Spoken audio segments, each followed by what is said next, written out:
안녕하세요. 나르시시스트와의 관계에서 벗어나 행복한 삶을 찾고 싶은 분들을 위한 장다르크 채널입니다. 나르들의 진짜 모습을 파악하고 자신을 변화시켜서 인생을 주도하세요. 여러분들 정인이 사건 기억하시죠? 그 사건의 충격이 채 가시기도 전에 나름 평온했던 제 정신세계를 막 휘저어 놓은 사건이 발생했습니다. 되게 읽어내려가기가 너무 고통스러운 기사였는데요. 바로 12살밖에 안 된 아이가 계모의 무자비한 학대에 온몸에 피멍과 뼈만 남긴 채 사망한 사건이었습니다. 아니, 살해된 거죠.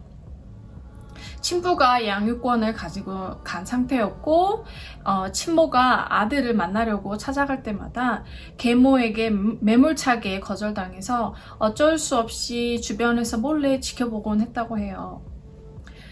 더 마음이 찢어지는 건 친모가 이제 자신의 아들이 방치되는 것을 눈치채게 되고 이제 변호사를 선임해서 친권 및 양육권을 가져오려고 소송을 진행 중에 계모에게 무자비하게 살해된 거죠.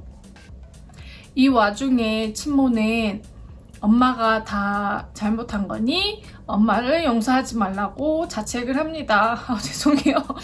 꼭 남의 일 같지가 않아서 저도 4살 아이가 있으니까 잠시만요. 네, 물론 아이를 죽음에 이르게 한 그 계모가 당연히 법정에서 최고형을 받아야 마땅합니다. 하지만 이 사건이 이 악마와 같은 영혼을 가진 계모만의 잘못일까요? 네, 이혼법이나 양육권법 등 사회 제도적인 보호장치가 잘 마련되어 있었다면 좀 예방을 할 수 있었던 일이 아닐까 싶어요. 현재 대한민국의 이혼법 그리고 양육권 분배가 과연 평등하고 아니면 적어도 이 평등에 가까워지려고 노력을 하고 있나요? 아니면 이 현재 이혼법이 우리나라 사람 국민들의 정서나 실정에 맞게 제정이 되어 있나요? 수많은 의문이 듭니다. 단 하나 확실한 건 뭔가 잘못되어도 잘못되는 거예요. 잘못되어 있다는 거예요. 이혼을 했다는 이유로 자신이 낳아 기른 아들의 양육권을 뺏겨야 하는 상황. 그리고 게다가 이 사건의 경우에는 아이의 친모가 남편의 상습적인 외도와 폭행으로 이혼을 급하게 할 수밖에 없었다고 합니다. 네, 법적으로 보장받은 그래도 양육권은 없지만 아들을 볼 수 있는 권리를 행사를 찾아가도 누군가의 악의적인 방해로 돌아서야만 하는 그런 상황. 그리고 이 악의적인 방해는 자신의 학대의 만행을 감추고자 자행한 그런 치졸한 방해였다는 거죠. 그리고 또 이 부당한 상황을 바로잡기 위해 많은 비용을 들여서 변호사를 고용해서 장기간의 법적인 절차를 밟아야 하는 이런 더 어처구니 없는 상황. 이 말도 안 되는 법, 그리고 법의 실행, 그 법을 지키지 않는 자들을 향한 이런 불필요한 자비, 그리고 제도의 불합리함, 법적인 절차의 더딤. 이 모든 잘못된 상황은 12살밖에 안 된 아이가 무고한 영혼의 소멸이라는 그런 값비싼 대가를 치르는 결과를 가져왔습니다. 전 미국에서 이혼을 하고 법정에서의 양육권 다툼이라는 그런 고통스러운 과정을 거쳤습니다. 나르시시스트인 전 남편이 아들에게 미칠 그런 나쁜 영향의 가능성을 두려워했던 저는 어떻게든 양육권, 즉 의사를 결정하는 권리와 실제 육아 시간을 더 가져오려고 애썼습니다. 하지만 결과는 50대 50이었죠. 어차피 반반 나눌 걸 왜 그렇게 돈, 노력, 시간을 쏟아서 싸움을 했냐고 묻는 분들도 계실 거예요. 하지만 전 그 과정을 후회해 본 적은 없습니다. 왜냐면 정말로 그 과정을 통해서 많이 배우고 또 느끼고 깨달은 바가 있거든요. 이혼이 되고 이혼을 하고 2년여의 시간이 지난 지금 양육권 및 양육 시간이 공평하게 나뉜 것은 어느 정도 다행이라고 생각해요. 다음과 같은 이유인데요. 먼저 아무리 나쁜 남편, 부인이라고 해서 무조건 나쁜 아빠, 엄마가 되는 것은 아니라는 거죠. 물론 개 중에 무조건 아이들과 무조건 떨어뜨려야 좋은 그런 악성 나르나 다른 악의 존재들도 많이 있습니다. 하지만 나르라고 하더라도 특히 자신의 잘못으로 부인이나 남편을 잃고 가정을 잃은 상황에서 아이에게만은 괜찮은 부모가 되기 위해서 뒤늦게라도 조금이라도 노력하는 인간들도 있다는 걸 알게 된 거죠. 하지만 흔하진 않습니다. 네, 두 번째, 한 부모가 나르시스트라고 하더라도 아이에게는 그 부모와의 관계를 쌓아가는 것도 너무 중요하다는 겁니다. 물론 그 부모가 아이에게 학대를 저지르거나 심각한 정신질환이 있거나 술, 마약 등의 심각한 중독에 빠져 있는 경우는 얘기가 다릅니다. 그래서 미국에서는 이혼 시 양 부모가 양육권 및 양육 시간을 합의했거나 한 부모에게 앞서 말한 그런 심각한 문제가 있지 않는 한 50대 50의 양육권을 부여하는 것이 일반적입니다. 네, 마지막으로 이혼 후에 이렇게 싱글맘으로서 일을 시작하고 아이가 나랑 있을 때는 혼자 돌봐야 하는 상황에 아이 아빠가 일주일의 절반은 아이와 함께 있어주니 제 자유시간이 조금은 있다는 것에 감사하게 되더라고요. 물론 그 혼자만의 시간을 일을 더 하거나 자기 개발을 하거나 현재는 공부까지 하고 있으니 그런 시간으로 쓰지만 그래도 그게 어디예요.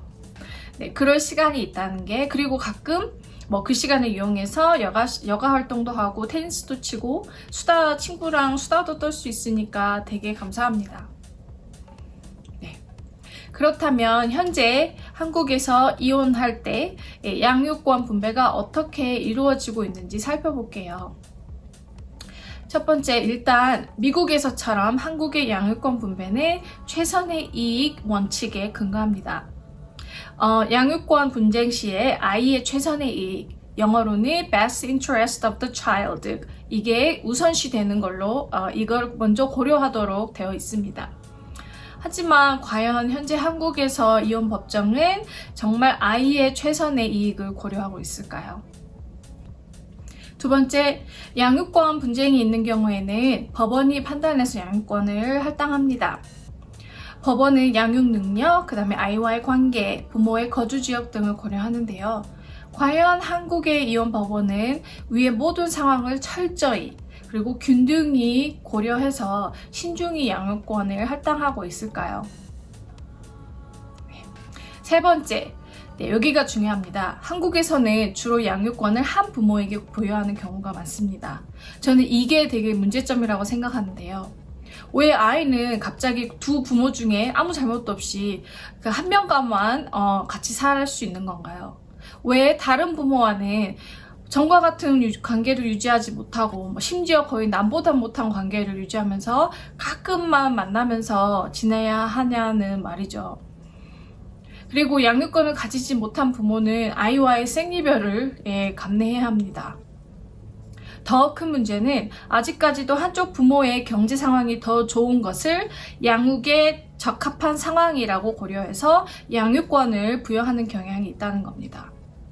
즉, 만약에 가정에서 아이가 생기면 한 부모가 아이 양육을 전담하기 위해서 직장을 그만둔 여러 가지 상황 때문에 직장을 그만둔 상황이라고 해볼게요.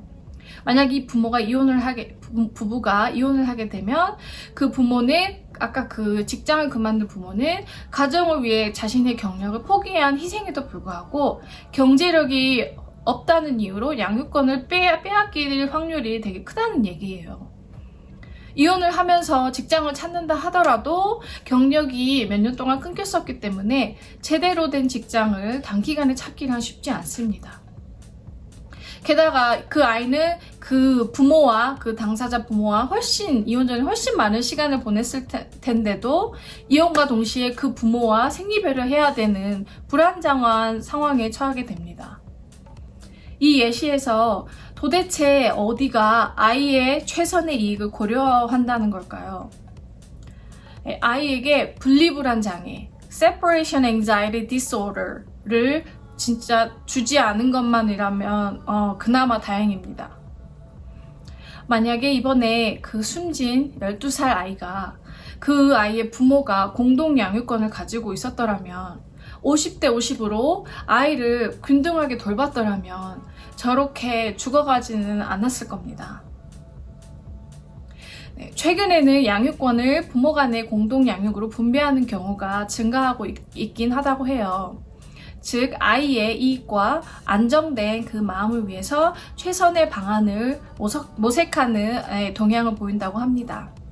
하지만 저희 귀에 들리는 많은 그 이혼의 케이스를 돌아보면 아직도 한쪽의 양육권이 치우치거나 아예 가게 되는 그런 경우가 지배적인 것 같아요. 특히 경제력이 더 뛰어난 부모에게요. 더 큰 문제는 미국에서는 50대 50이라는 큰 틀에 국가적으로, 물론 어떤 주에서는 더 거기에 맞추지만 큰 틀에 맞춰 양육권 분배가 이루어지는 반면 한국에서는 개별 사건과 법원, 즉 판사의 판단에 따라 천차만별이라는 거예요. 법원이 따를 만한 기본이 되는 큰 틀이 규칙이 없기 때문에 철저히 판사의 재량에, 그분의 성격이나 기분이나 재량에 따라서 아이의 인생이 결정된다는 게 되게 위험하게 들리는 거는 저한테만 그런 건가요? 한국의 이혼법, 특히 양육권 분배가 다른 선진국에 어디쯤 와 있는지 살펴보기 위해서는 미국의 양육권을 들여다봐야 할 것 같은데요. 미국의 양육권 분배 역사를 살펴볼게요. 미국 초기 역사에서는 양육권법은 아버지들에게 주요 양육권을 부여한 영국의 관습법에 기반을 두고 있습니다. 연약한 시기의 원칙, tender years doctrine이라는 이런 원칙은 엄마들이 어린 아이를 돌보기에 부적합하다고 가정했다고 해요. 그 당시에는. 그리고 19세기에는 아동 양육권에 대한 사회적 견해가 바뀌기 시작했습니다.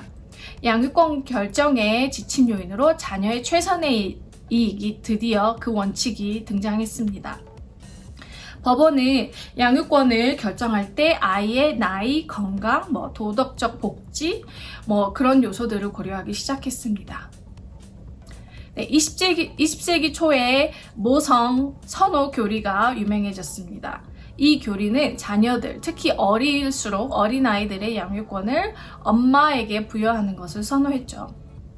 그리고 1970년대에 무과실 이혼법의 증가는 아동 양육권에 중대한 변화를 가져왔습니다. 즉 이혼은 더 이상 잘못이나 위법 행위를 증명하는 것에 의존하지 않았습니다. 초점은 바로 아이들의 최고의 이익에 부합하는 양친과 양쪽 둘 다 빈번하고 의미 있는 접촉을 허용하는 그런 양육권 제도를 만드는 것으로 옮겨갔고 공동 양육권 탄생으로 이어졌습니다.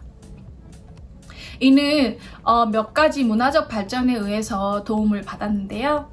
첫 번째, 1970년대에 아동 발달 분야는 아버지가 아동 발달에 기여할 수 있는 중요한 역할에 더 많은 관심을 기울이기 시작했습니다. 그리고 두 번째 변화는 더 많은 여성들이 노동력에 참여하면서 가족의 성 역할 자체가 바뀌기 시작하면서 이런 양육권 분배의 변화가 온 거죠.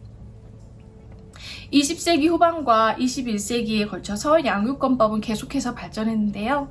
공동양육권 제도는 공동양육 책임과 공동의사결정을 촉진하면서 인기를 끌었습니다.